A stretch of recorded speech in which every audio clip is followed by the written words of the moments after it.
1 Kings chapter 21. Now there was a man named Naboth from Jezreel who owned a vineyard in Jezreel beside the palace of King Ahab of Samaria. One day Ahab said to Naboth, "Since your vineyard is so convenient to my palace, I would like to buy it to use it as a vegetable garden.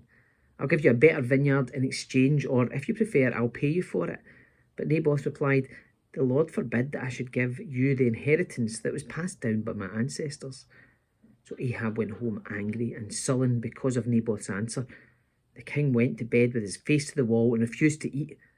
"What's the matter?" his wife Jezreel asked him. "What's made you so upset that you're not eating?" "I asked Naboth to sell me his vineyard or trade it, but he refused," Ahab told her. "Are you the king of Israel or not?" Jezebel demanded. "Get up and eat something and don't worry about it. I'll get you Naboth's vineyard."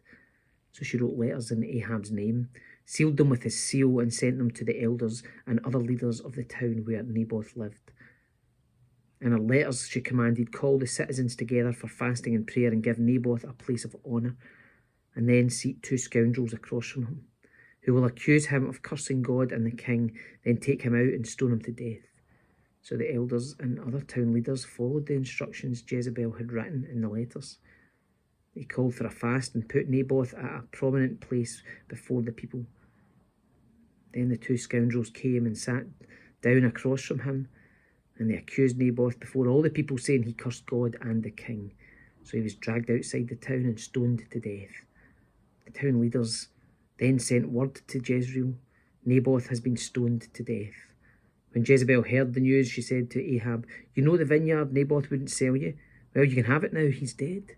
So Ahab immediately went down to the vineyard of Naboth to claim it. But the Lord said to Elijah, "Go down to meet King Ahab of Israel, who rules in Samaria. He'll be at Naboth's vineyard in Jezreel, claiming it for himself. Give him this message. This is what the Lord says. Wasn't it enough that you killed Naboth? Must you rob him too? Because you've done this, dogs will lick your blood at the very place where they licked the blood of Naboth. So my enemy, you have found me," Ahab exclaimed to Elijah. "Yes," Elijah answered, "I have come because you've sold yourself to what is evil in the Lord's sight. So now the Lord says, I will bring disaster on you and consume you. I will destroy every one of your male descendants, slave and free alike, anywhere in Israel. I'm going to destroy your family as I did the family of Jeroboam, son of Nebat, and the family of Baasha, son of Ahijah. For you have made me very angry and have led Israel into sin.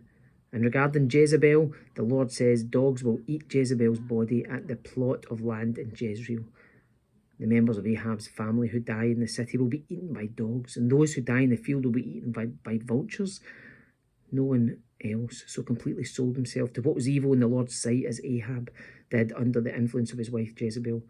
His worst outrage was worshipping idols, just as the Amorites had done, the people who the Lord had driven out from the land ahead of the Israelites. But when Ahab heard this message, he tore his clothing, dressed in burlap and fasted, even slept in burlap and went about in deep mourning. Then another message from the Lord came to Elijah. "Do you see how Ahab has humbled himself before me? Because he's done this, I will not do what I promised during his lifetime. It will happen to his sons. I will destroy his dynasty."